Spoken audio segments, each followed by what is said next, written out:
AutoCAD basic course lecture number 20 modify array as rectangular. हमारी team का हिस्सा बनने के लिए आपका शुक्रिया।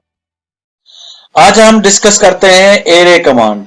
एरे कमांड ये देखें कि इसके अंदर तीन ऑप्शंस हैं, रेक्टेंगुलर एरे और पोलर एरे और पाथ एरे। तो हम इसको शुरू करते हैं। ये इसका शार्ट की है, आइकॉन है शार्ट। अब इसका क्या है कि ये देखें, जिस तरह हम रेक्टेंगुलर को पहले सिलेक्ट करते हैं, ये जितने भी अगर हमें बॉक्स चाहिए, कोई हमने सपोज कोई एक बॉक्स बनाया है, अब हमें यही किस्म के बॉक्स बहुत चाहिए, तो हमको क्या करना होगा, जैसे ही इसको एरे कमांड को ले लिया तो सिलेक्ट ऑब्जेक्ट के लिए पूछ रहा है तो सिलेक्ट ऑब्जेक्ट कर दिया। उसके बाद राइट क्लिक करके यहाँ पे कुछ ना कुछ ये बाय डिफॉल्ट जो चीजें होती है वो दे देता है, लेकिन उसके साथ यहाँ पे रेक्टेंगुलर में रेक्टेंगुलर एरे का ये यहाँ पे ऑप्शन भी दे देगा कि यहाँ पे आपको कितने कॉलम चाहिए। सपोज मुझे इसके चाहिए 10 कॉलम। कॉलम इसको बोलते हैं कि ये हमारे कॉलम है और ये हमारे रोज है। तो इस तरह से मेरे पास कॉलम मुझे 10 चाहिए।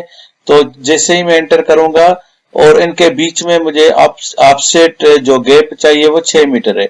तो यहाँ पे मुझे टोटल ये 54 मीटर के करीब ये लेंथ कवर कर लिया है इसने।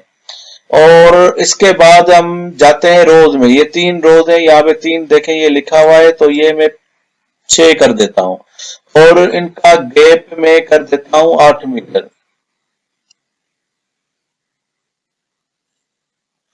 तो यहाँ पे जैसे ही मैंने 8 मीटर किया तो यहाँ पे टोटल डिस्टेंस भी इनका चेंज हो गया। देखते हैं कि वो डिस्टेंस किस जगह से दे रहा है।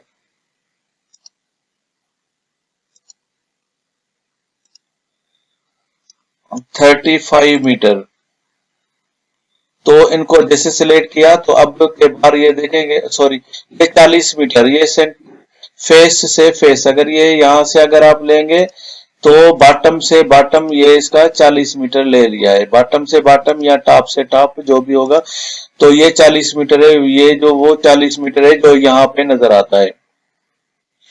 तो ये एरे का ऑप्शन है रेक्टेंगुलर का। और